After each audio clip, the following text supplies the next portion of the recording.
All right, guys. Welcome to video 3. We'll pick up a little bit. We were talking about writing project 2 very specifically, and even more specifically thinking about the things that we're going to address in each one of these sections, starting with our introduction and moving to the body paragraphs after our introduction, and some of the specifics that we talked about in the last video.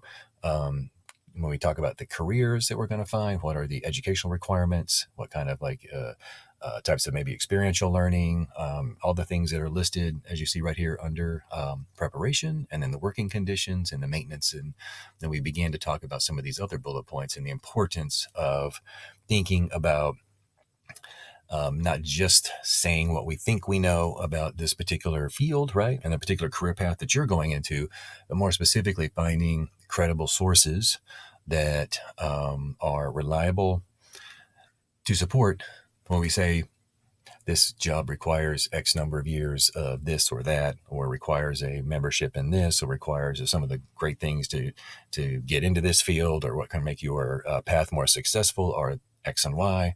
Just making sure we have good solid sources to help us back those things up. And we keep talking about the CRAAP test. And so I know I put this up last week and I reposted it again for this week for us to think about. And of course, we learned about it in our Googlepedia article that we read. That was kind of fun to read. And this kind of breaks it down for us and helps us really think about it. And you can download this from our Moodle page. And it goes through and says, okay, here's specifically what currency is. When was the information published?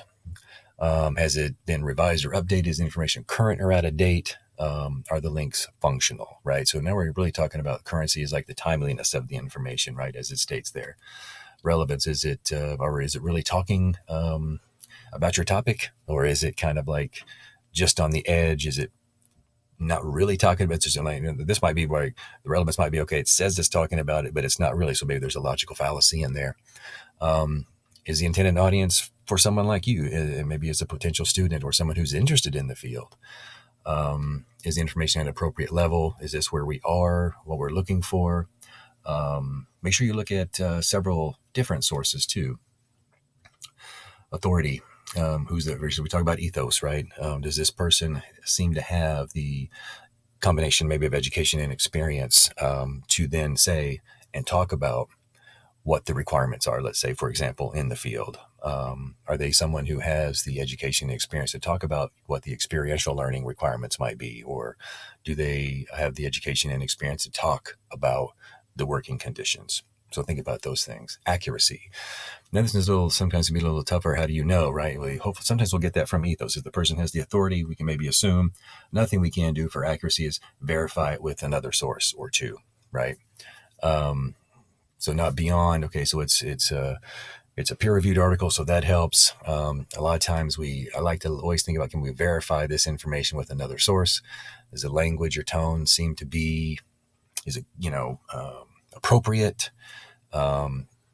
Is it comparable to the other sources that I'm seeing? And then if you start seeing lots of errors, right?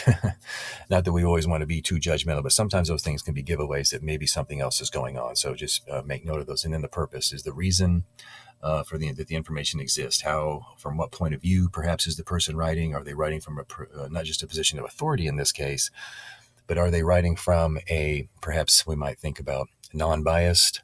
Are they trying to promote something else, right? As it kind of says here, are they talking about facts, opinion, or is it propaganda? Is the intention seem to be hidden, like there's something else going on? So we really pay attention. It's kind of like a rhetorical analysis. How well did they do?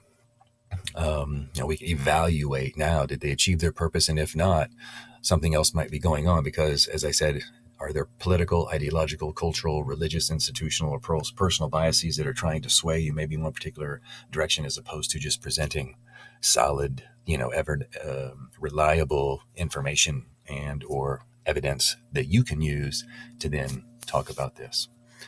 All right, so that's the CRAAP test. I use this all the time. So feel free to download that, have it next to you. Maybe even if you want to have it like a little checkoff list, it's always beneficial as you're gathering your sources for the project.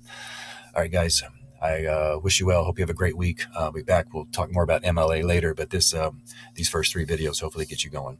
Stay safe and stay awesome. We'll talk soon. Let me know if I can help.